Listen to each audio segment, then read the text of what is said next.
UFOs seem to be invading both our skies and our news outlets like never before, and more people are starting to look up and are wondering who or what might be out there. In 2016, Ryan Sprague introduced the world to countless UFO encounters that had never been made public before. And now, in the second edition of his book, he revisits these events and introduces brand new UFO cases in Somewhere in the Skies, a human approach to the UFO phenomenon. How have these events changed the lives of those involved? And what might it tell us about the phenomenon?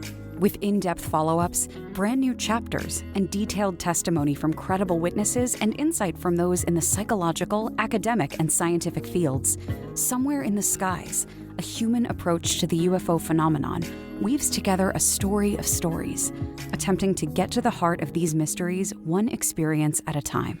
Available now on Amazon in both paperback and ebook. To learn more, visit somewhereintheskies.com.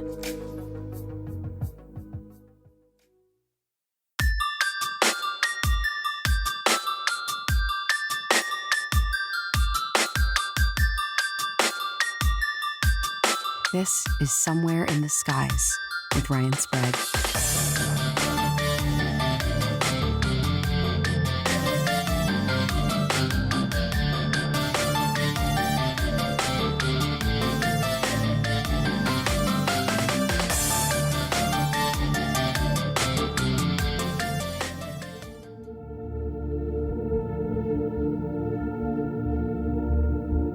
Jeremy McGowan served in the U.S. Air Force Security Forces for 4 years. In 1995, he was deployed on a classified security mission deep in the Jordanian Desert in the Middle East. His mission? To guard a large crate, contents unknown, in the dead of night in the desolate sands. I get to my post. I don't remember if it was a captain or a lieutenant, but he basically said, all right, here's your post. What am I doing? He's like, well, you're guarding this crate.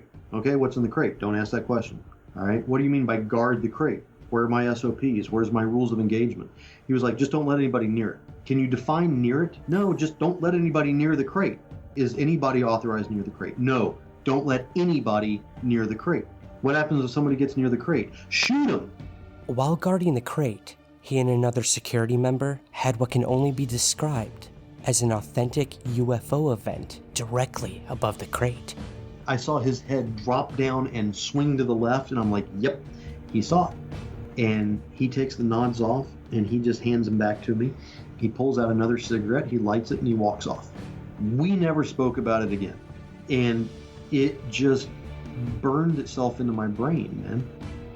After coming forward for the very first time ever on the History Channel television series, Unidentified, McGowan is convinced that he may just find some answers, along with the former director of ATIP, the secret Pentagon UFO program, Luis Elizondo.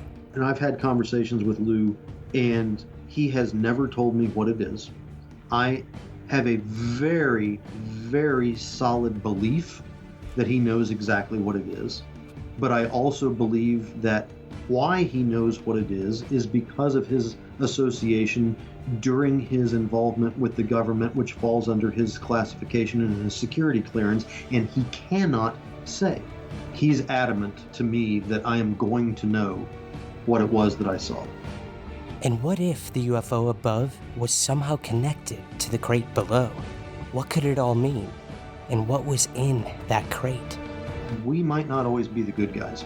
And I say that because in my research, I believe that I've tracked down the final dispensation of that crate, where it went and why it went there.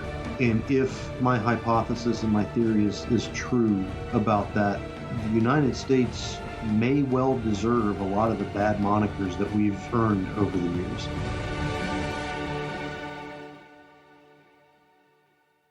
Jeremy, first off, I want to thank you for your service and welcome you to Somewhere in the Skies. Thank you, Ryan. I greatly appreciate it. It's good to be here. Thanks, man. Well, a lot of my listeners may have seen you recently on the history television series Unidentified, and we're gonna dig deep into that and why you were on the show.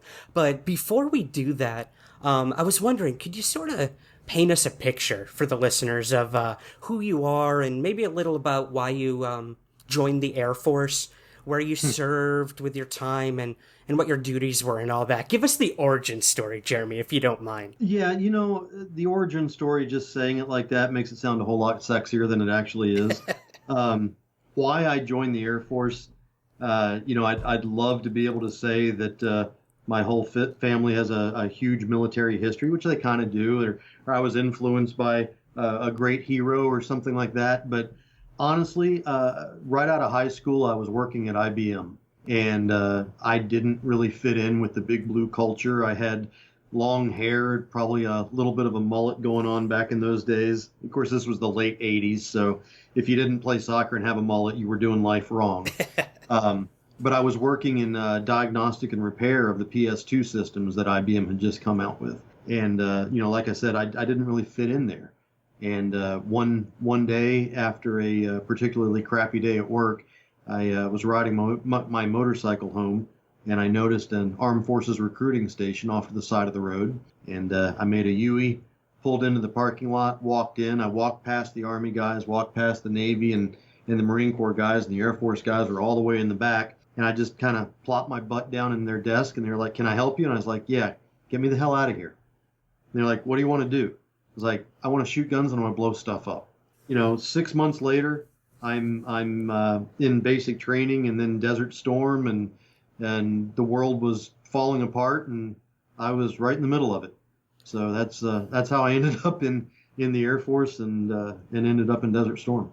Gotcha. Now, I don't know if you're willing to share, Jeremy, or not, but could you maybe give us an idea of, what rank you were when you finally left? Maybe a little about the operations that you worked on. Again, I know a lot of this stuff may be a little sensitive, but yeah, maybe give us an idea of that. Yeah, there's some things that I can't go into, but the generalities are fine. So I did a total of about 12 years active duty. Obviously, I went in as enlisted, and then at the end of my career, I actually had gotten selected for an officer commissioning program.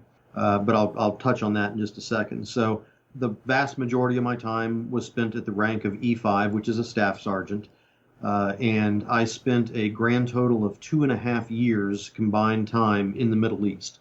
And I served in Saudi Arabia, Kuwait, Taif, Jordan, obviously, some other places that may or may not have the same names now as they did then. And if I wasn't in the Middle East, I was also attached with JSOC, which is Joint Special Operations Command. And I did about almost 2 years down in South America, with about a year being in Panama and almost a year being deep in the jungles of Colombia, in the middle of literally nowhere, attached to the DEA, doing counter-narcotics operations and things like that down there. So I've done a little bit of a lot, or a lot of a little bit, depending on how you want to look at it. I broke my back during Desert Storm, when I was actually riding an ATV at a crash site. We had not a UFO crash site. We had an F-16. You knew where I was going. Yeah, exactly. We had an F-16 that went down in the middle of the desert, and it was probably 500 or 600 miles out into the middle of nowhere. And there was just a couple of us that they had flown in, dropped us off, and we had ATVs and a couple 55-gallon drums of fuel. And of course, I was riding the ATVs through the desert. You got no supervision. You kind of do stupid stuff. And I ended up one night wearing my night vision goggles. You have no depth perception with the night vision goggles because they're monocular. And I was riding a little faster than I should have, and went up a sand dune and hadn't been on the sand dune before, and didn't realize that the wind had carved out the backside of the dune. And I just launched myself off the dune and fell about 60 feet to the ground, broke all 4 axles of the ATV, and fractured my back, but didn't actually know that I fractured my back. I was still able to walk. I wasn't paralyzed or anything. They got me out of there, and of course, this is in the early 90s, in the middle of a war zone, and medical technology at that time kind of sucked. So basically, all I got was an X-ray, and they saw swelling and stuff like that, but they never saw the fracture. So I was up and walking around with a broken back, and it never healed properly. So the reason I'm saying this is when I, towards the end of my military career, I had actually gotten selected for an early release for officer commissioning program. And I was going through my officer training at Tyndall Air Force Base, and I slipped off of one of the obstacles, and I couldn't get back up anymore. And they sent me in for an MRI, and they saw all the damage that I had done to my back, 10, 11 years prior, and they were like, well, you're no longer fit for military service. Have a nice life. So had I not tried to go from enlisted to becoming an officer, I probably still would be in, if not retired by now. And back to civilian life you sort of go, but man, that's quite a journey you've had. And so, like I mentioned, the primary focus of this interview is an encounter you had while in the military. But before that even happened, before we really get into that event, did you ever think about UFOs before this? Had you ever seen anything? What did you make of this whole UFO thing or question or issue before this? I sure. Have I thought about UFOs before? Yeah. You look up in the sky, you see something. It's probably a helicopter, probably an airplane. You're like, what the hell is that? It doesn't look right.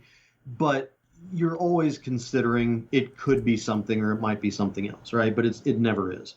And when you're a kid, obviously you have a vivid imagination. And, when I was 6 years old when Star Wars came out. So, you kind of get your psyche primed for things with science fiction. The Last Starfighter, for example, you kind of want the guy to come down and recruit you to fly the strange spaceships. But then you grow up, and I never fell into the UFO crowd. I never went to a MUFON convention. I never did any of that sort of stuff. I've never even picked up or read a UFO book. I think the closest I ever got to anything in ufology was maybe reading some of Eric von Daniken's books, like Chariots of the Gods and things like that were written, God, that's probably back in the 1960s. Yeah. And, just old school stuff. But I've never been an alien conspiracy theorist. I might watch Ancient Aliens when I can't find my remote and there's nothing else to turn the TV onto. But, for by and large, the most part, I look at it as entertainment. Well, hey, that's a good way to sort of look at it, because a lot of the times when people come forward with a UFO story or whatnot, you end up hearing, oh yeah, they've read 300 books on UFOs. They've right. Believed in this stuff their whole lives. And it kind of paints a very biased perception of that individual. They're probably fantasy prone. Exactly. So it's refreshing when someone like you, no preconceived notions or baggage, has an event like what we're going to talk about, an extraordinary event like this, and can come out on the other side just as credible and legitimate as the next military witness. So, like I mentioned earlier, Unidentified, the television show on the History Channel, is where I was able to find you and connect with you. And how did this opportunity come about, Jeremy? Before I'm teasing the event. I know we will get there because I'm dying to hear it. How did this opportunity come about, and what compelled you to go public with this television series?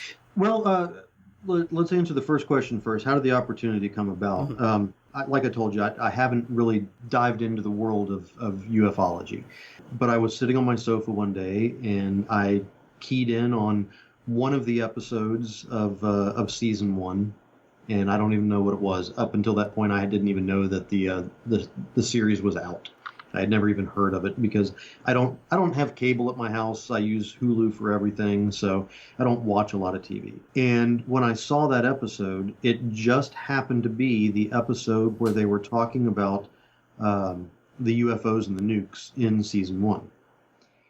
And as I'm watching that episode, it was just like a mental gate, a floodgate opened up, and everything that I went through back in the early 90s, it just came back to me, and it became an itch that I had to scratch at that point in time.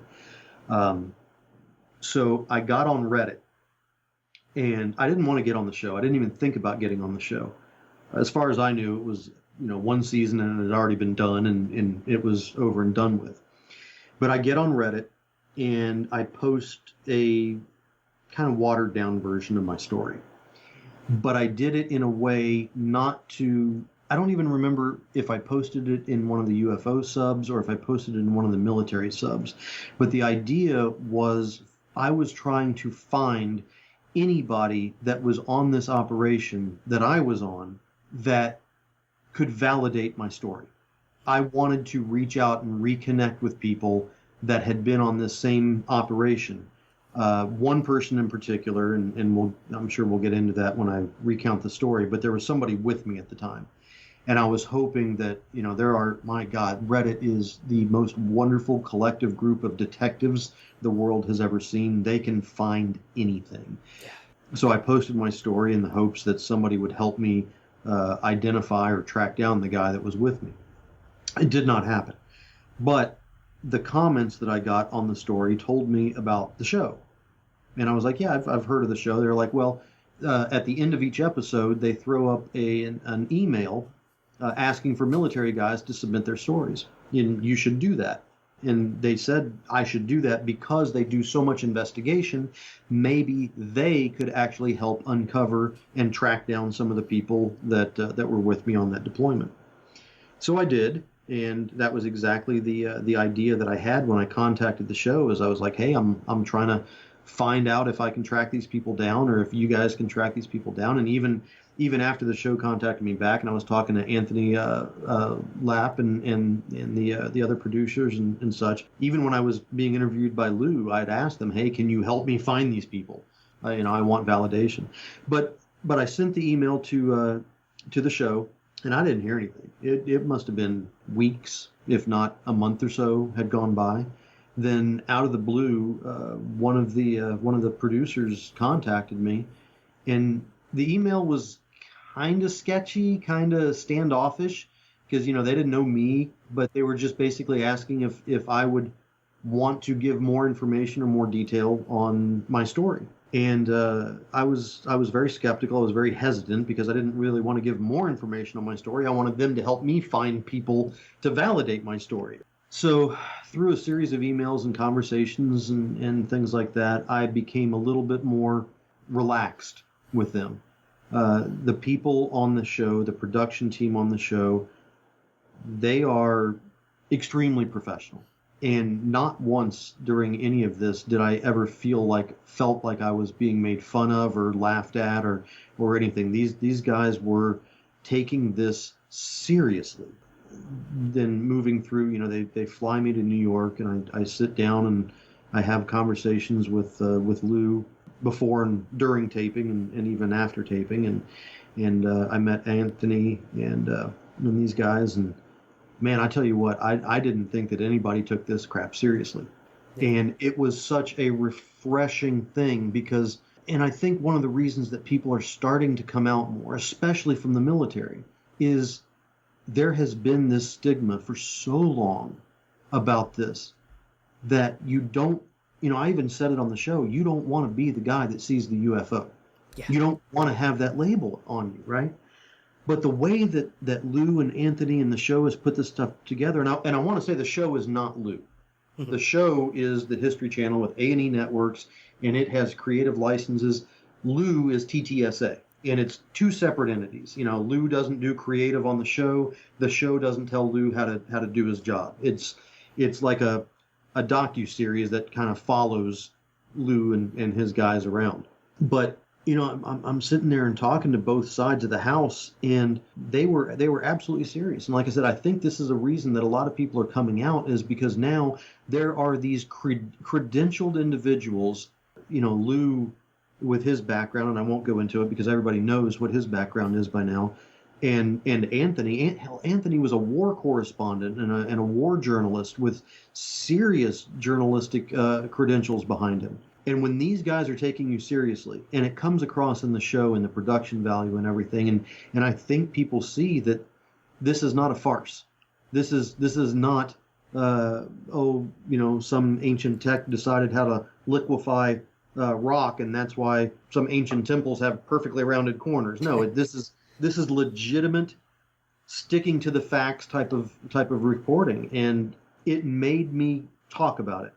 And because I talked about it, now it actually feels good to talk about it because, this is something that you've had bottled up for 24, 25 years. And to come out in such a grandiose platform, but having people like Chris Mellon and Steve Justice and Lou Elizondo not only listen to you and give you that nod and the wink that they get it, but also to know the background and the research and the vetting that they put into you before you can tell your story, that is also a series of validations that I would never have gotten anywhere else. And It made me feel that, hey, my brain did not short circuit that day. You saw something. You legitimately saw something. Well, I mean, Anthony was a guest on the show a few weeks ago, and you're right. I can vouch for everything you're saying. I've never met him in person, but the passion, the amount of seriousness he takes this entire thing, it's a match made in heaven between he and To the Stars Academy. Both want the best thing for this topic, especially for our military, who for 70 plus years in the UFO world, it was very rare for us to have this opportunity to, I'm a UFO researcher talking to you, a military veteran who saw UFO. This was not always the case, Jeremy. And it's changed the entire conversation. It has changed the entire protocol within the military, which we'll get to. And I do agree. I think both To the Stars and this television show have completely changed the landscape of taking this topic seriously. We're not talking about little green men in metal flying saucers. We're talking about phenomena we cannot explain, and it could be a potential threat, which is something I want to touch on too. But man, before we get into all that, the headier questions, let's do it point by point, if you're comfortable with that. Sharing with us, walk us through your event, maybe an approximate time and everything, where it happened, and tell us what you saw, what happened. Yeah. So, and before I get into it, I want to let your viewers know, or listeners know, that there was a portion in the show where Lou comes on, and Lou said that he had to be very careful about describing some of the nuances and the details of where I was and what I was doing when I saw what I saw. Lou does have to be careful. Lou has an active security clearance. Mine has lapsed.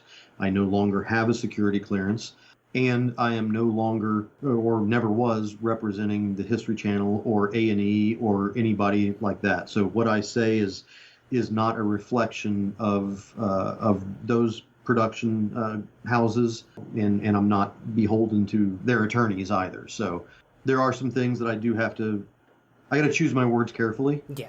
But I will go into a little bit more detail about who, what, where, when, and why than Lou was able to expose on the show. Thank you for that.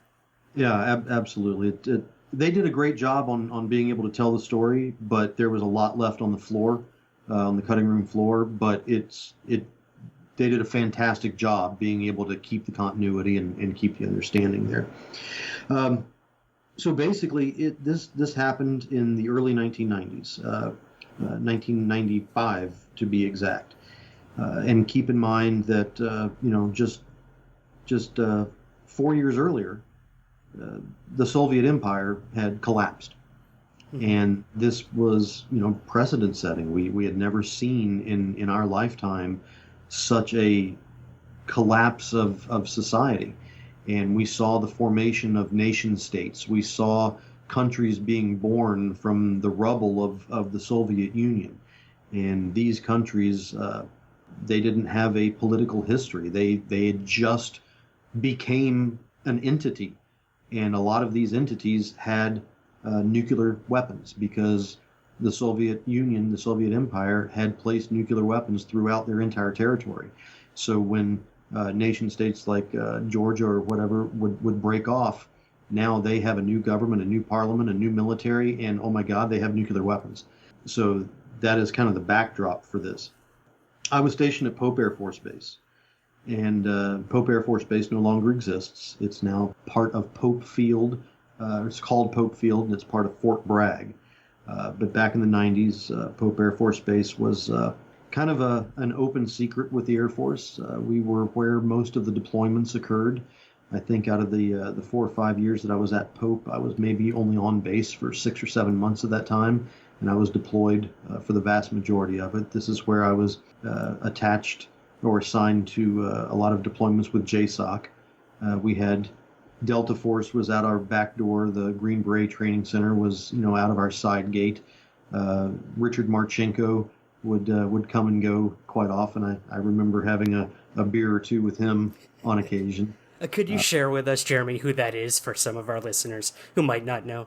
Yeah, so Richard Marchenko basically founded the Navy SEALs, especially SEAL Team 6. He was the guy who put it all together. So and he's written several books. I don't remember the names of his books, but your listeners can certainly go out and look him up. But he's the real deal.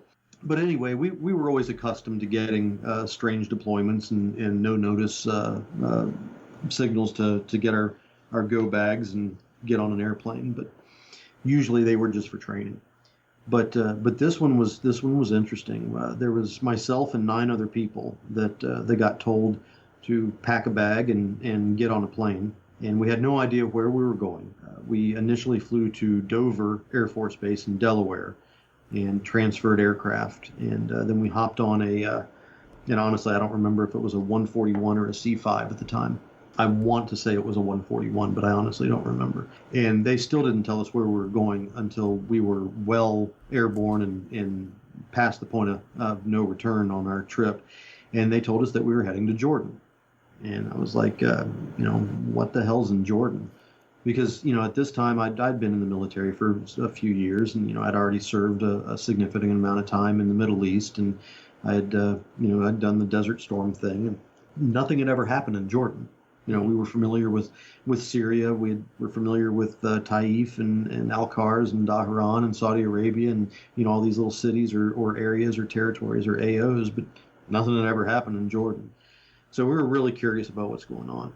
And when we got in country and we landed, the first thing that I noticed is that we were on a Jordanian air base that looked like it had been demolished. I mean, it was in the worst state of repair of any place I've ever seen. I was kind of surprised that the aircraft that we were on was able to actually land there. And it was just bad. And we stayed off base, or we stayed in base housing, not like in barracks or anything, but like what used to have been Jordanian officer housing is where we were staying. And for quite some time, and by quite some time, I mean a couple days, we still didn't know what we were going to be doing. We just kind of sat around, and our team was together, and we didn't have any marching orders. We didn't have any instructions on what we were doing. And then all of a sudden, we all got split up, which is not something that's normal. Normally, when you deploy with a team, you stay with the team, you work with the team because you know your team members, you trust them to have your back, and you've got theirs.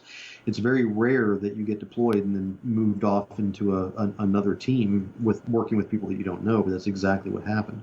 And I got pulled away and I got sent on graveyard shift, which was fine by me because in the desert, it's 120, 125 degrees during the day, and then you're dying. Yeah. So, of course, I live in Vegas now, so I didn't learn my lesson. But I was fine working night shift because it's a lot cooler. And I get to my post, and I don't remember if it was a captain or a lieutenant, but he basically said, "All right, here's your post. What am I doing?" He's like, "Well, you're guarding this crate." "Okay, what's in the crate?" "Don't ask that question." "All right, what do you mean by guard the crate? Where are my SOPs? Where's my rules of engagement?" He was like, "Just don't let anybody near it." "Can you define near it?" "No, just don't let anybody near the crate." "Okay, is anybody authorized near the crate?" "No, don't let anybody near the crate." "What happens if somebody gets near the crate?" "Shoot them." And, that was the response. Just don't let them get near the crate. Wow. "Oh, and don't get near the crate." I was like, okay, so don't get near the crate. Don't let anybody else get near the crate. I got it. I'm tracking. So that's what I did for like 3 nights, is just walk around this giant crate in the middle of the desert and not let anybody near it, which was easy because there wasn't anybody there. It was just this big ass crate in the middle of the desert. And by large crate, I mean, this was a giant wooden crate that you could have put a small car inside of. Oh, wow. And sealed it up. So, it was almost as tall as I was, if not as tall as I am.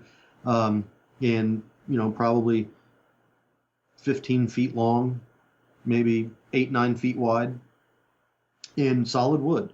Looks like something you would see on an old cartoon or something. Just weird, right? No markings, no insignia, no nothing, no placards, no nomenclature, no military serial numbers, nothing on the crate. It was just a giant wooden crate that I wasn't supposed to let anybody near. And of course, at this time, I'm not a staff sergeant. I'm still lower ranking. I think I was a senior airman, E3 at the time. I was in my early 20s, and of course, my sense of responsibility wasn't quite evolved at the time. And there was nobody watching me. There was nobody around. There was nobody monitoring me. There was another guy that was there, but he wasn't really there. He was kind of doing his own thing at the same time too, right? But back then I smoked, and I smoked like a chimney. I was probably a pack and a half, maybe a 2-pack a day smoker. But you can't smoke when you're on post, because you're in the middle of the desert. It's dark, it's nighttime. You light up a cigarette, you're giving away your position. If there is somebody out there watching you with night vision goggles, you just lit up a neon billboard. Even the cherry on the end of your cigarette will illuminate your entire body on night vision goggles. So I just decided that I was going to start walking away from the post to go have a cigarette, on or around some sand dunes that were nearby. But I walked maybe about 100 meters out, and crawled up on a sand dune where I could still kind of look down and see what I was supposed to be guarding, but there was literally nobody in the AO to guard it from. So I did this for the first night or so, and then the third night, the guy that was stationed out there or posted out there with me, he decided to come out and have a cigarette at the same time I did, and this was the night that I saw what I saw, and it was obviously pitch black. It's in the middle of the desert. There is zero civilization around. There's no ambient light. There's no street lights. Hell, there's no streets. There's just sand, dirt, and in the box. And I don't know if anybody's listening has been out into the middle of literally nowhere, especially in the desert, but it's dry. Very few clouds, if any clouds, and you can see so many stars, man. I mean, so I'm laying on this sand dune, and I'm looking, just imagine me laying flat on my back, looking up at the night sky, and just seeing the most beautiful spectacle of our cosmos that you could possibly imagine. And I don't know why I did it. I just decided, hey, I want to see what this looks like with the night vision goggles. So I reached down and got the night vision goggles out of the pack, and I strapped them onto my head and got them focused in, and I'm just laying back there, and I am absolutely in awe. Because if you've ever looked through night vision goggles, man, it is not what you're seeing in the movies. Of course, this was also back in the 1990s, so the tech wasn't as good as what we have now, but it was still pretty damn spectacular. So for every star that I could see with my naked eye, I could see 1,000 more with the night vision goggle. And it's like the universe just said, hi, I'm here, stare at me. And I could see satellites. I could see satellites orbiting. I could see things in above the atmosphere tracking. It was easy to identify satellites. I could see shooting stars that you would not be able to see because they would be so dim without the night vision goggles. But with them, I could see blaze outs of tiny little meteorites that were coming in and bouncing off the upper atmosphere. I could see absolutely everything. And then I saw what I saw, and it freaked me out. Again, I'm lying on my back and I'm looking straight up. So the easiest way for me to describe it is I saw a pinpoint of light that came from my 6 o'clock position, and it shot up to my top dead center, my 12 o'clock position, as I'm looking straight up. And it made a 90-degree left-hand turn and shot off to my left horizon without slowing down or without even thinking about slowing down. This thing went from horizon to horizon in under 2 seconds. And it weirded me out. And at first I thought that the night vision goggles were malfunctioning. So I took them off, and I kind of tap them on my thigh. Sand, man, sand in the Jordanian Desert gets everywhere. It's not even what I would call sand. It's like evil dust. I mean, you chew it, you breathe it, it forms on your eyelashes. It just gets everywhere. So I was just assuming that there was dust or something inside the imaging tube of the night vision goggles. So I took it apart and blew on it and kind of shook it out and screwed it back together and put it back on and looked back up and saw it again. Same exact pattern. It's like it just shot from my 6 o'clock top dead center, makes a 90-degree turn and shoots off to my left. And it starts doing it over and over and over again. And I'm watching this thing every few seconds. It just 90-degree turn, off to the left. Like I said, the other guy was out there. And this is the guy that I went on Reddit to try to find, to try to identify this guy. And I have no idea who it was because, like I said, my team got split up. So this is a guy that I didn't know. I had just been posted with him, right? So I took off the night vision goggles. We call them nods. I took off the nods, and I handed it to this guy. And he's like, what? And I was like, just look. He's like, what am I looking for? I'm like, just look. So he's laying down. He takes a cigarette. And he sticks it in the sand, and he puts the night vision goggles on. And he's laying back, and he's looking up, and he's not saying anything. And a few seconds go by, and the next thing I know, I saw his head track. Like, I saw his head drop down and swing to the left, and I'm like, yep, he saw it. And he takes the nods off, and he just hands them back to me. He pulls out another cigarette, he lights it, and he walks off. That was it. He didn't say anything. He didn't acknowledge it. He didn't say, yeah, I saw what you saw, or what the hell was that? He just lights a cigarette and walks off. We never spoke about it again. And it just burned itself into my brain, man. So anybody who's listening that's ever wore nods, you have no depth perception. It's why I broke my back. So it's very hard to judge altitude. But there are ways of estimating altitude. And my best guess, without getting into all the math and the size of my finger at an arm's length and things like that, my best guess was that it was well over 30,000 feet and probably much closer to the 110, 120,000 foot range, which is, skirting the edge of our atmosphere. That's where I believe this to have been. Now, this was not an airplane. This was not a satellite.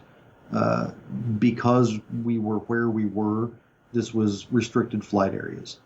And like I said earlier, I could see satellites. Satellites don't move like that. The amount of thrust that it would take to make a satellite do a 90-degree turn at that speed is insane. And when things turn, any conventional aircraft, any conventional spacecraft, when they turn, they have an arc. They have a slow arc. It's like you can't make a 90-degree turn without either losing speed or having a radius to your turn. And this never lost speed, nor did it have a radius to its turn. And it repeated this pattern multiple times. Jeremy, can I ask just a few technical questions? Estimating that altitude, yeah, of course, you're right. That's pretty high in elevation. So maybe some of these answers can't really be deduced, but did you hear any sort of propulsion, see any sort of exhaust? Again, I know it was nighttime. You had night vision goggles on. And last question, about how long did the event last, you think, from like first seeing it to when you two were like, I'm done with this? Yeah, so last question first. The entire thing, my experience lasted approximately 7 to 8 minutes. And I saw it repeat multiple times inside that 7 to 8 minutes. And the guy that I showed it to, or the guy that saw it for himself in the night vision goggles, he saw it at least once because I saw his head track. But about 7 to 8 minutes. Sound-wise, nothing. There was nothing. And even let's say that there was a conventional aircraft at the same altitude, it was so far away I probably wouldn't have heard anything anyway. Right. But when you're looking through night vision goggles, it is an amplification of light. It is not recording or transmitting signals for heat or infrared or anything like that. It's literally just light amplification. So there was no way to tell if this object was hot or cold or if it was emanating a trail of hot gases or anything like that. I saw only what I saw. But what I saw is not something that I am familiar with in being able to do what it did. And skipping ahead just a little bit, when I was being interviewed by Lou, and this is something that didn't actually get into the show, but Lou asked me the question, and I had never even considered this. I hadn't considered it at all until he asked me. He said, Jeremy, do you think that this was one object repeating the same pattern, or do you think this was multiple objects following the same flight path? And when he said it, man, the hair on the back of my neck stood up, and it just creeped me out, because up until that point, I had never even considered the possibility that this was more than one. And if it was what Lou is hinting at, man, this was 20 or 30 of these damn things. What is it that makes us so interested in what we don't understand? We're setting out to investigate everything strange, unusual, and scary in our world. They're going to be able to scan your brain and upload it to a computer. Some people think of it as like the greatest victory that we could ever have because it makes you immortal in a sense. I think it's terrifying. It is terrifying. We invite guests who bring their own personal perspectives. I mean, especially considering the fact that the overwhelming majority of UFO sightings and documentation occurs within miles of nuclear testing facilities. Yeah. They bring their own encounters with the paranormal. All of a sudden, I feel this whoosh of wind and this ringing in my ear so loud that makes me stand up straight. And we both had this moment of, maybe we should get out of here. It was a hot summer day and a hot night, but when I went into this one room, it was freezing. And to this day, it felt like somebody was going to push me down the stairs. A few months into living at the new house, I was woken up to the lamps being on and the snow globe music box going off. Hello. And most of all, we just have a ton of fun.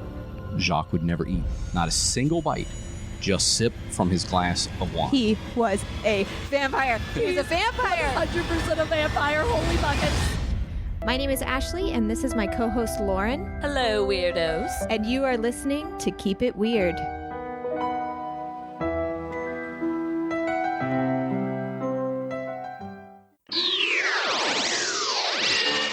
Wow. So a fleet of them. Potentially. Right. So, and I don't know, man. It just, I never got my pilot's license, but I was going through flight school on the civilian side. Okay.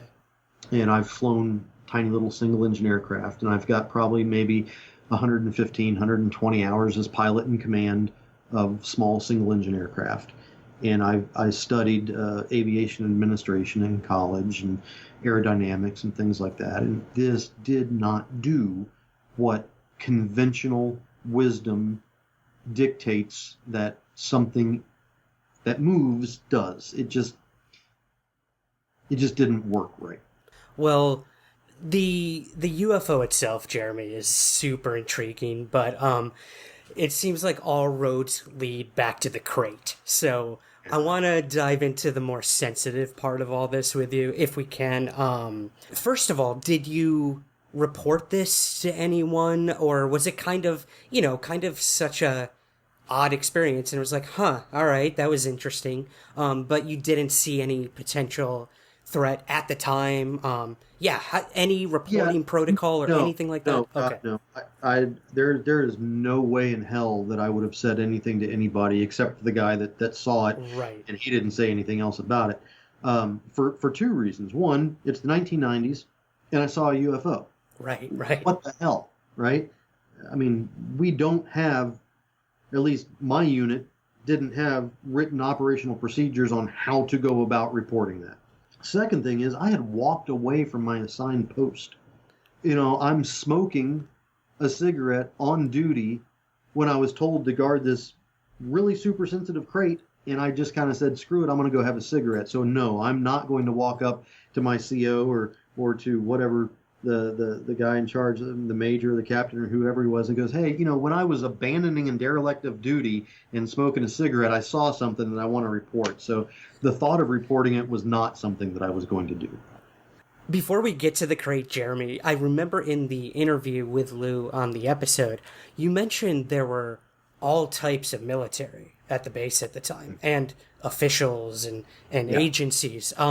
Is this common, or what did you make of all that. I mean, again, I assume all roads lead back to the crate, but yeah, what do you make of everyone that was on this base that a lot of people didn't even know about? Yeah, so there are joint training exercises that the military does. We do them with foreign nations. We do them internally. You know, the Army and the Air Force and the Marine Corps, we all get together and we do joint training exercises quite often. What is different is that when we do those joint training exercises, we use something called miles gear, which is basically the military version of laser tag. And we use blanks in our weapons, and we have special keywords that we're using on the radio, and we have white hat safety guys walking around the ranges making sure that nobody's violating the rules of the exercise, and everybody knows that it is an exercise. This was not that. I had live ammunition. I had 240 rounds of 5.56. I had 18 rounds of high explosive grenades strapped to my vest because I was a 203 gunner. This was not an exercise. And the people that were there, the units that were there, man, I saw people from 75th Ranger Battalion. I saw people from Navy Special Warfare. I saw people from the 101st. I saw guys that had mismatched uniforms and no name tapes on. I saw people wearing the blue windbreakers that said FBI or CIA on the back of it. But what really struck me the most, and because at some point in time in my military career, we've worked with all of those types. Never all at the same time, but we've done work with them in the past. But what struck me more than anything is I saw people from the DOE, Department of Energy. And the Department of Energy, when you take the Department of Energy and you put them with Naval Special Warfare, the 75th Ranger Battalion, the CIA, and the FBI, you're looking at an event that is not an exercise. This is a real world deployment, and this is something that is straight up a nuclear type of event.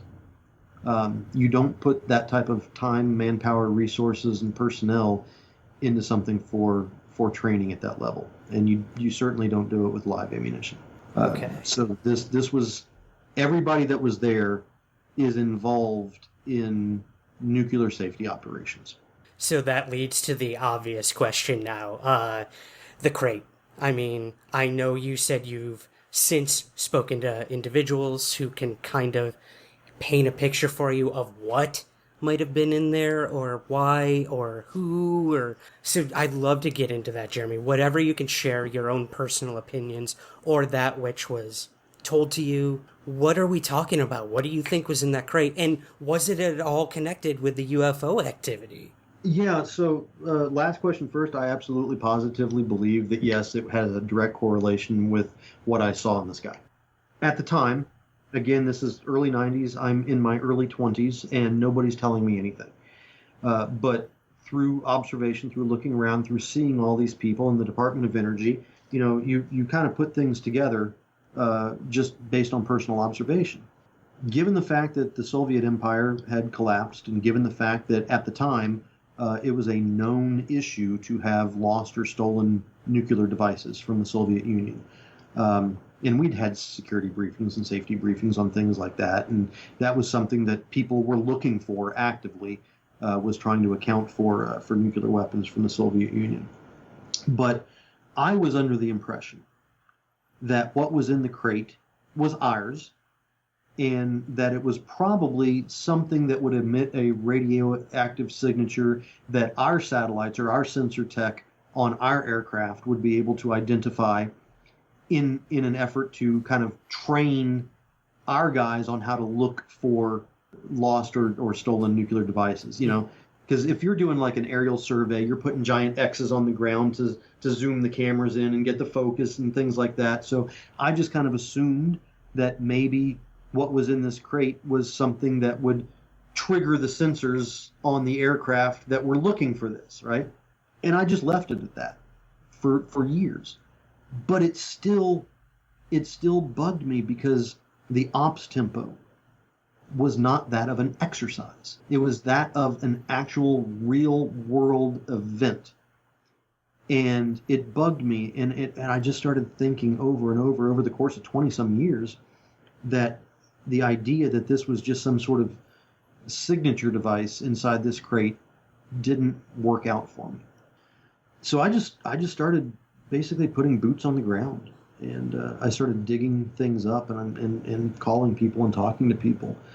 And one of the things that did not make it into the show is the story that I gave them, which is verifiable, and I'll give you the link to this that you can probably post on your site. Yeah, absolutely.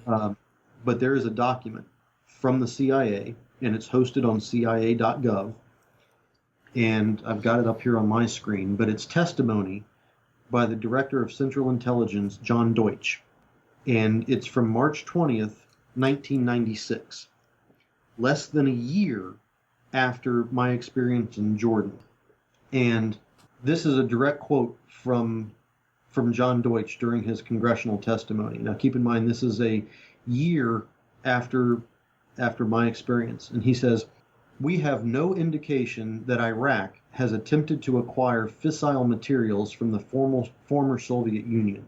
We assess, however, that Iraq would seize any opportunity to buy nuclear weapon materials or a complete weapon in much the same way that it attempted to rejuvenate its missile program late last year. In that incident, Jordanian authorities intercepted a shipment of sophisticated Russian-produced missile guidance instruments bound for Iraq." A year after my incident, he is referring to an event that happened in Jordan during at the same time that I was in Jordan. Wow. But he's saying that it was sophisticated Russian-produced missile guidance instruments.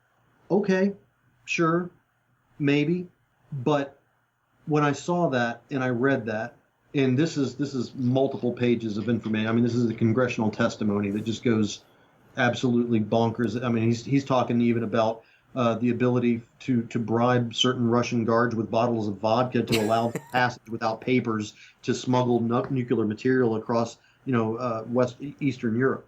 It's a wide swath, if you will, yeah. Yeah, exactly.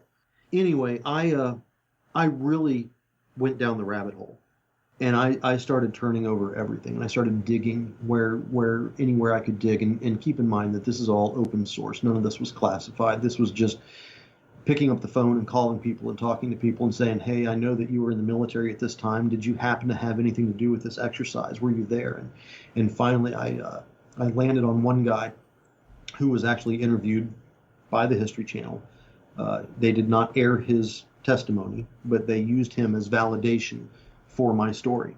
And like I said, it didn't make the show, but it happened. They interviewed him, and he basically told them that while he could not absolutely confirm the contents of the crate, that my developed theory of what actually was in the crate was most likely accurate, I think is what he told them.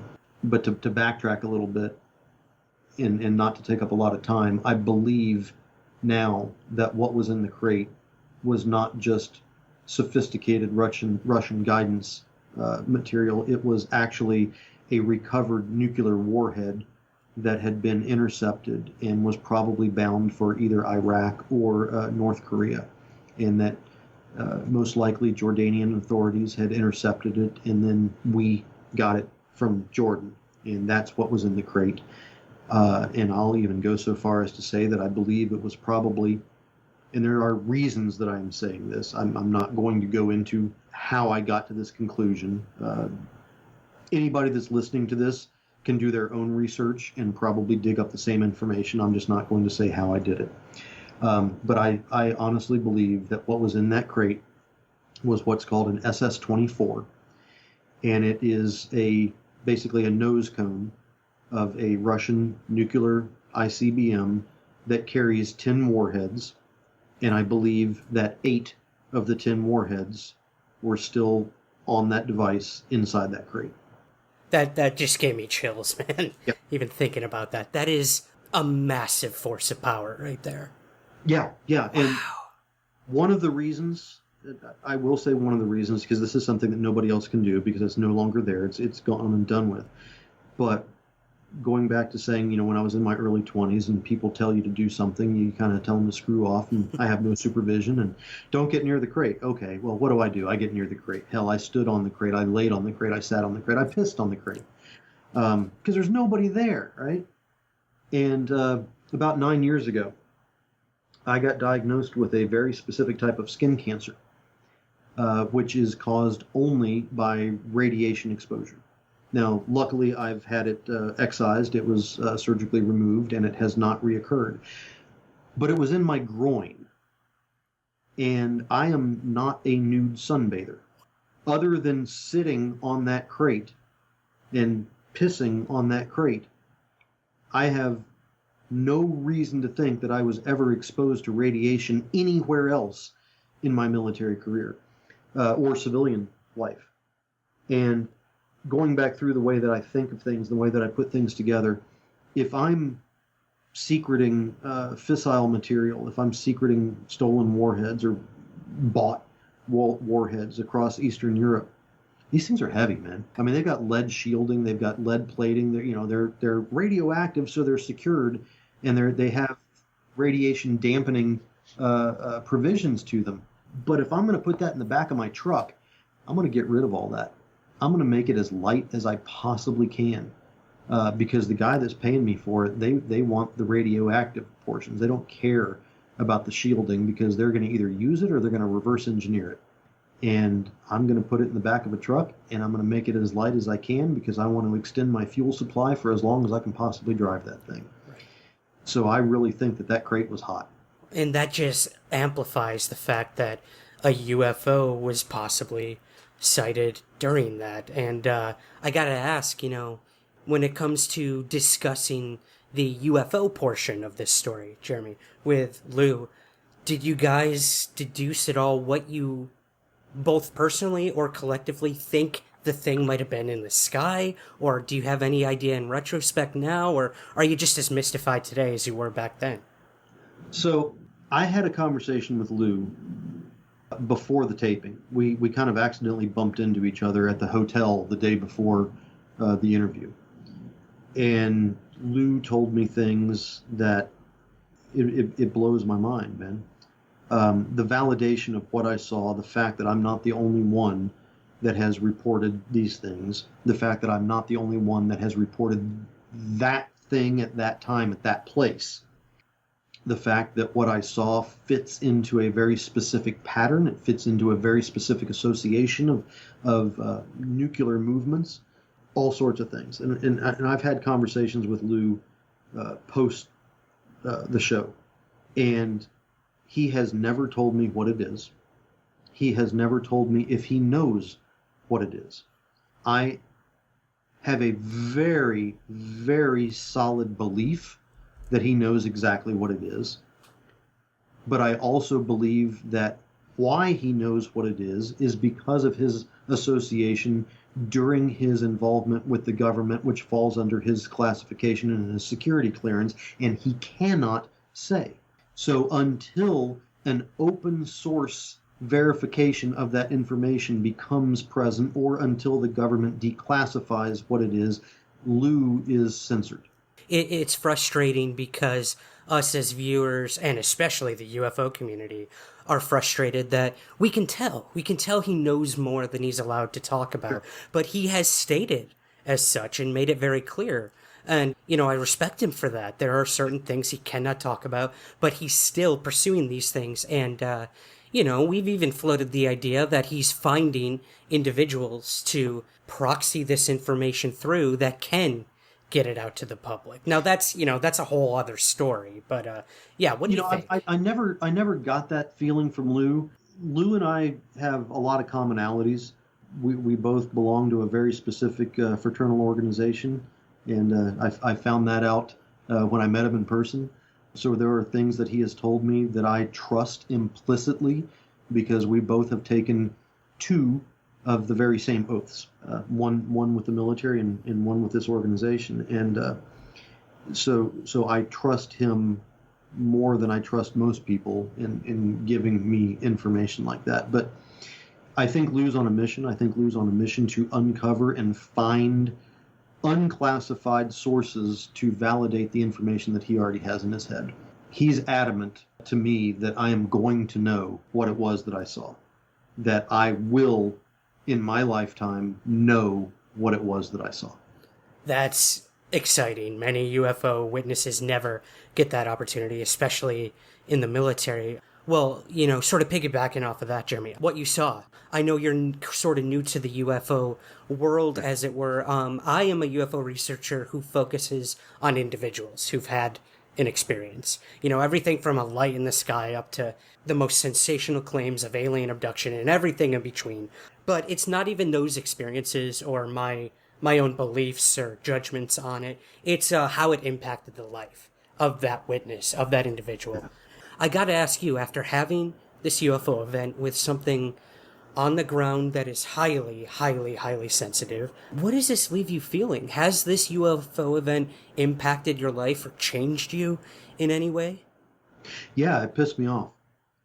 It angered the hell out of me because, man, when I went into the military, I pissed red, white, and blue. I didn't question anything. I saluted the flag. I was like, the United States is the absolute best place in the world, and if you don't like it, GTFO. That was my first experience, and it was an eye-opening experience. And I'm not talking just about the UFO, I'm talking about the crate as well. We might not always be the good guys. And that really, really opened my eyes to a lot of things. And I say that because in my research, I believe that I've tracked down the final dispensation of that crate, where it went and why it went there. And if my hypothesis and my theory is true about that, the United States may well deserve a lot of the bad monikers that we've earned over the years. And this is coming from a guy that, I served my country. I flew the flag. I've watched, I've lost guys. I've watched people die. And at the time, you think that there's a reason for it. You think that you're doing the right thing. The final dispensation of the crate, as far as I am aware, it tells me that it may not have been the right thing.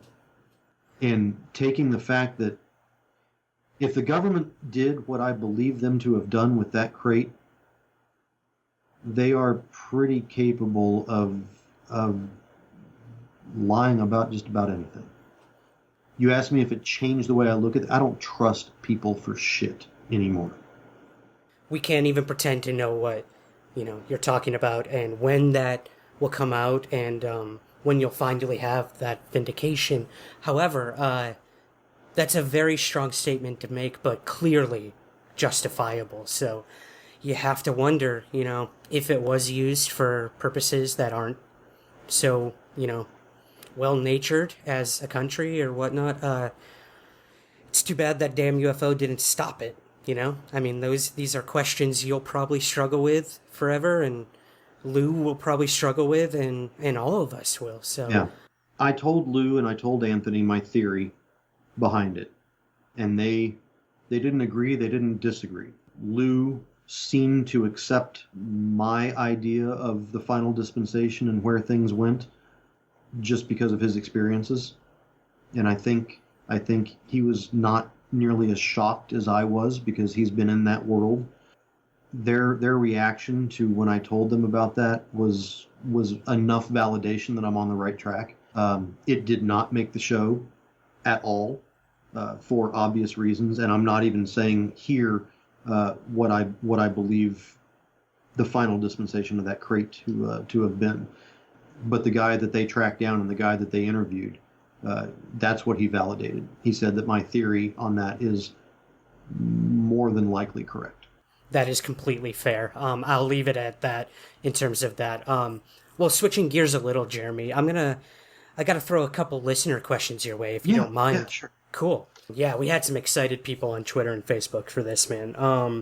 Andreas on Twitter asks, What do you believe about how the phenomenon, I assume he means UFO phenomenon, is being dealt with in Congress? Do you think they should open up everything or do it delicately? Or, what do you make of all this new information about the Senate Intelligence Committee and UFO task forces? And it's crazy, man. This is an age of UFO acknowledgement by our government that none of us ever saw coming. But 2020 is the weirdest year that I've ever seen in my life. And this, we've got murder hornets, we've damn near got sharknadoes, we've got killer frogs coming in from South America, obviously COVID. What the hell happened? I mean, are we living in a sim and somebody ran every subroutine at the exact same time? Something went sideways here. Yeah. The phenomena, how's it being dealt with in Congress? That's a good question. I'm probably gonna piss off a lot of people with this, and by a lot of people I mean people in Congress, if they listen. People in Congress are not special. They are just like us. They get elected into the position. They don't know any less about human nature than the Tom, Dick, or Harry off the street. They just had the virtue of being elected into that position. Most often than not, they had the benefit of having a shitload of money that got them elected into that position. And having money does not necessarily mean that you have humanity's best interest in mind. The way that they're dealing with it, they are self-serving. They look for what is in their best interest. And I think right now we are kind of a litmus test. Because if you go back 10 or 15 years ago, and if you had somebody from Congress in an election year stand up and say, hey, I want the UFO files declassified and the people should know it, that dude is not getting reelected. But now mainstream pop culture and general ideas and democratic sentiment across the board is starting to be a lot more accepted of this UFO phenomenon, or the idea that something else may be out there, that we may not be alone. So Congress now has a little bit more leeway on an individual level. A congressman has a little bit more leeway to look into it in a more open forum without getting voted out of office as a nut job. So the stigma that we had in the military for not reporting it translates no matter where you are into the government realm as well. So should they open up everything or do it delicately? That was the second part of Andreas's question. Mm-hmm. I think that my answer is probably the wrong answer. I tend to think of myself now, especially because I don't trust anybody anymore, I tend to think of myself now a little bit more of an anarchist than I was previously. I think that it just should be laid out. Open up the Library of Congress, open up the secret files, put guided tours into Area 51 and say, this is what we've got, deal with it. Had it for the past 65 years, and boom. That's probably the wrong answer. Hey, I love it, man. As a child of, the punk rock persuasion, I completely understand that sentiment. And, I mean, look, rip the Band-Aid off and see how humanity fares in some ways, I mean, look at how we're dealing with a global crisis right now. People are, so, divided that it's making things worse. So you have to wonder, if we drop this disclosure bomb, is that going to happen again? Or is it going to make things better or worse? These are huge sweeping generalizations, but you have to wonder, if you did take that anarchist route and just break everything down and build it up again from scratch, maybe that is the answer. You know what I would love, Ryan? I don't know the demographic of your listener base, but if there are some of your guys that are listening to this that are working in AI, deep analytics, game theory, and things like this, and may have some university funding money behind them, I would love for somebody to create an open source and publicly accessible simulation on what happens to society post-disclosure. I want to see the result of that sim. Interesting. I never even thought of that, man. Like, find those algorithms. That's fascinating. Hey, any of my listeners out there, and I do have a younger audience than a lot of these other UFO shows tend to have, so if you're listening, please reach out to me, possibly Jeremy. we'll see, or I can proxy that to you. Please, yeah, I want that too. Now that you mention it, it was the thing I never knew I wanted, but I now want. Right. Well, all right. Well, here's another one from Electro DJ on Twitter. Love that name. Did anyone else you worked with during this operation think something was out of the ordinary simply with the cryptic nature of it all, or do you think that there possibly could have been some sort of crash or something? I mean, we did sort of cover this. You did say it was something possibly retrieved, but did anyone else, I guess to kind of add to this question, Jeremy, did anyone else ever tell you about UFO activity at this base or anything weird or mysterious going on? No. Okay. This was unlike any operation that I'd ever been with. And nobody, to answer the first part of the question, did anybody you work with during this operation think something was out of the ordinary? Everybody that was there was out of the ordinary. And everybody that was there was out of the ordinary to everybody else that was there. So the 75th Ranger Battalion would have been looking at my unit going, what the hell are these guys doing? My unit's looking at the 75th going, what the hell are those guys doing here? The FBI is probably looking at the CIA going, what the hell are those guys doing here? And the CIA is probably looking at the FBI going, what the hell are those guys doing here? And now that's at the boots on the ground level. Somebody had coordinated all of this and put all of this together. And that's the group or the individual or whomever that had the complete and total picture. But this operation was so compartmentalized that you didn't know, the guys on the ground didn't know what the other guys on the ground were doing. Everybody had a task, everybody had a purpose, and everybody executed it with military precision.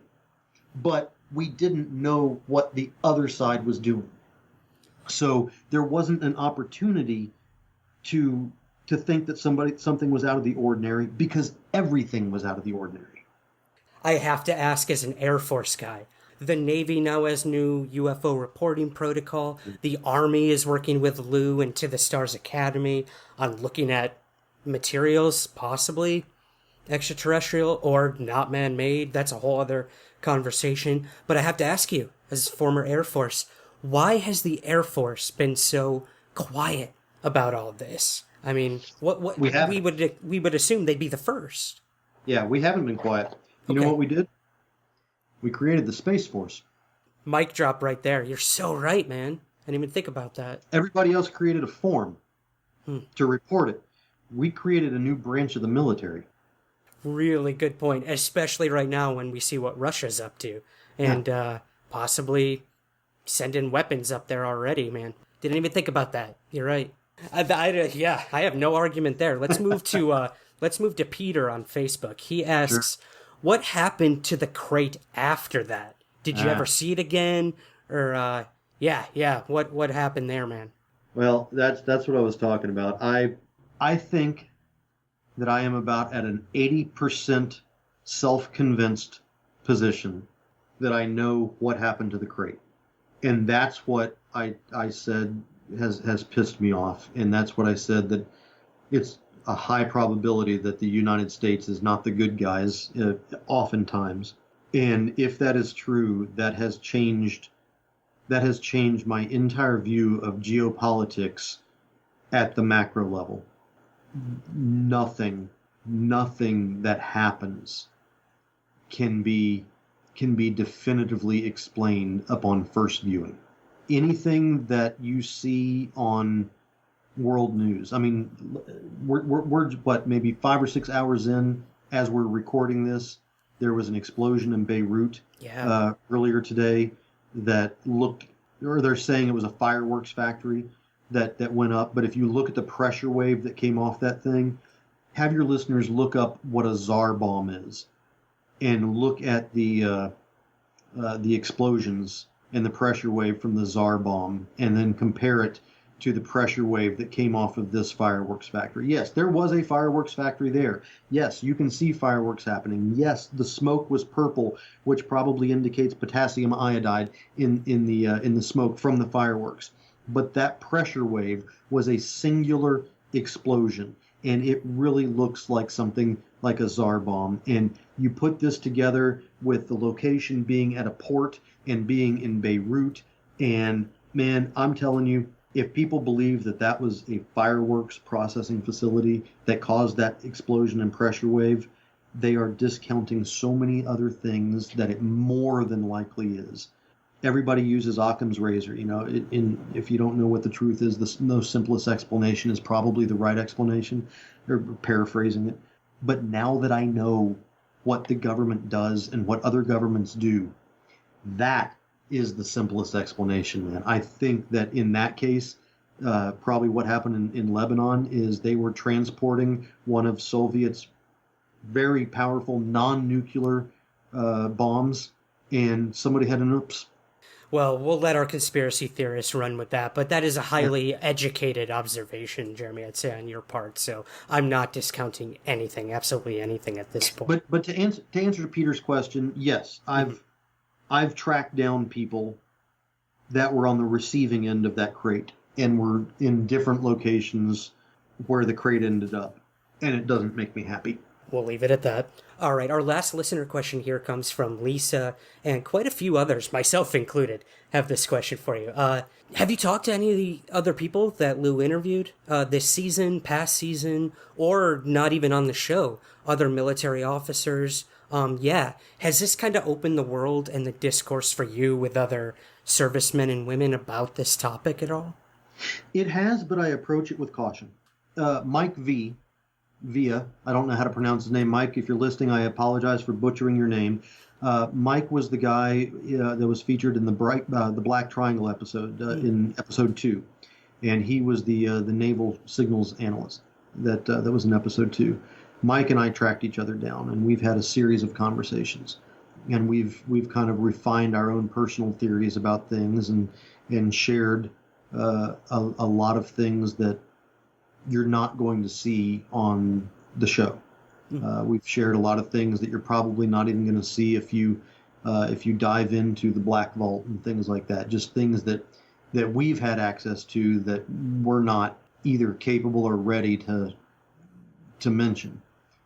But yeah, we've talked, and some of the folks that I've known in the military have reached out to me post show and said, hey, I don't want to be on the show. I don't want to have anything to do with this, but I just want to let you know that when I was in Iraq, or when I was in Erbil, or when I was in Kandahar, I had a similar experience, and this is my story, man. That's awesome. Yeah, and I mean, I will be the first to admit it was not easy tracking you down. I had to get a little stalkerish in terms of the internet, but hey, it's the age we live in. But I think that's good, because otherwise, man, once you start talking about this topic, you're in. It's like the mafia, and there's no getting out. So kind of piggybacking off of that, where do we go from here? Your personal thoughts on UFOs and these phenomena. Are we dealing with one phenomenon when it comes to UFOs, or multi-phenomenon, I guess is a good way to put it? What do you think is the most important thing to take away from your dive into this world of UFOs and for humanity overall, I guess? Pretty broad question there. The absolute most important thing to take away from this is don't trust shit. And I'm sorry if I'm cussing on your show. I don't know if you have to bleep that out. No, not at all. Don't trust what the government's saying. Don't trust anybody, and don't even trust your own eyes. Until you can see it, taste it, hold it, feel it, and verify it, don't trust it. Because this goes back to what I think the government did with that crate. If they're capable of doing that with the crate, they're capable of doing some really nasty crap. And the second most important thing is my personal belief. Yeah, we're not alone. We're just not. It's a very powerful statement. I appreciate you saying that, especially with what you've been through, what you've seen, what you haven't seen, and everything in between, Jeremy. That's all I have for you here, man. Is there anywhere that listeners might be able to reach out to you, or would you rather remain private in terms of that? Anything you're willing to share. A little bit of column A and a little bit of column B. I'm findable. You found me. So today, right before this recording, I actually created a brand new Twitter account just for these types of conversations. It's separate from my personal pages. It's separate from my normal social media, and it's just to compartmentalize this. if anybody wants to reach out to me and talk to me about this, they can get direct with me. I don't know if you want me to give it to you over the air or if you want me to just... Sure. Yeah, okay. If you don't mind. So I'm going to have to read it because I haven't memorized it because I just created it today. So it's my Twitter for this is @Jeremy, Jeremy, unidentified, but it's not spelled out. It's Jeremy, Jeremy, UNIDENTI 1. So it's Jeremy Unidenti 1. You're going to get a lot of followers after this releases, man. Let's measure this because as of right now, I've got 8. Okay. Hey, the slow and steady horse wins the race, right? Yeah. Took me years to get where I am. So, brother, I have to welcome you into the Somewhere in the Skies family. I thank you sincerely for all that you shared with us today. It was a lot. And your honest opinions are what we want on this, you know. We're so used to carefully worded documents and spin when it comes to disinformation and narratives and agendas of whether it's the government or military. So the fact that you were willing to come forward on the show and now on other outlets to share what you saw and what you experienced, again, it's only adding to that mountain of evidence that we're all looking for. So yeah, is there anything you want to leave the listeners with before we wrap up here? The only thing that I want to say is that, and maybe we can push this into a second interview later on down the road or what have you, but there's a reason for this disclosure push. Something is happening. Hopefully for the better. Jeremy, I have to thank you so much for your service to our country and for coming on here and talking with me at length about this and for joining me today on Somewhere in the Skies. Absolutely. It's been a pleasure, Ryan. Thank you. That's it for this week's episode. If some of you will recall, I tweeted about some disturbing things Jeremy and I discussed, and a lot of people asked what it pertained to. This is the first time in Somewhere in the Skies history that I could not share what a guest had to tell me. For 2 reasons. It was said in confidence by our guest and requested to not be made public. Yet. Second, where that crate ended up and for what purpose is something that can be tracked down with enough research. I urge you to reach out to Jeremy McGowan on Twitter. He started a Twitter account for this very reason. So be sure to reach out to him at Jeremy Unidenti 1. Again, that's at Jeremy UNIDENTI 1. No matter the case, his UFO event adds to the growing list of military witnesses coming forward to tell their extraordinary UFO stories. And I thank him for keeping an open dialogue with all of us. Maybe someday, and according to Luis Elizondo, someday soon, Jeremy and all of us will know what happened that night in the Jordanian Desert. Also, Jeremy was super accommodating and stuck around for a little post-show Patreon discussion. We debrief by talking about why he believes all of the current UFO discussion by the public, the military, and the government is being rolled out right now. If this is disclosure, why is it happening? His answers are truly fascinating. This special bonus episode is now available to patrons over on the Patreon campaign. To listen or to learn more and become a member, visit patreon.com/somewhereskies. Be sure to check out the rest of Season 2 of Unidentified, airing Saturday evenings on the History Channel. To learn more, visit history.com. You can follow us on Twitter at SomewhereSkies and Instagram at SomewhereSkiesPod. Please take a few moments to rate and review the show wherever you get your podcasts. It truly helps us to possibly get featured on various podcast apps. Thank you in advance. If you have a UFO story you'd like to share on the podcast, reach out to me personally by using the contact tab on the website, somewhereintheskies.com. I'll see you here next week. And remember, keep your feet on the ground, but never stop searching somewhere in the skies.